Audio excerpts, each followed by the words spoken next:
abituriyentləri yanılda bilir, əksər abituriyentləri çaşdıra bilir.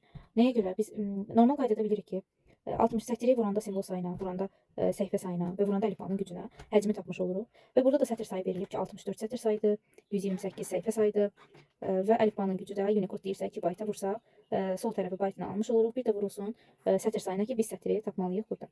Bu da bərabər olur 384 kilobayta. 384 kilobaytı da bayta çevirmək üçün bir dənə 2/10'a vurmaq lazımdır ki, bunu da bayta çevirək. Çünki bərabərliyin sol tərəfi baytdır. Və buradan aldığımız cavab sətr bərabər olur 384 vurulsun 2/10 bölünsün. 64'ü də qüvvət kimi yazsaq, 2/6 vur 2/7 vurulsun 2 kimi yazsaq. Burada ixtisar getdikdə bunlar, bir də bunu da aparsaq, burada qalır 24 simvol. Yaxşı, 24 simvolu tapan kimi tez gedib 24'ü yazmaq olmaz. Çünki sualda bizə nə deyir? Bizə sualda bir sətrə düşən simvol sayını soruşmur.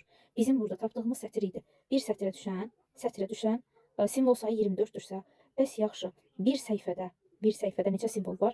Düşünsək ki, bir səhifədə 64 dənə sətr var idisə, bir sətirdə də 24 simvol varsa, 24'ü vurmaq lazımdır 64'ə ki, bir səhifəyə düşən simvol sayını tapa bilək. Diqqətli olacağımız və xüsusi olaraq işləyəcəyimiz tapşırıq tiplilərdəndir. Uğurlar hamıya.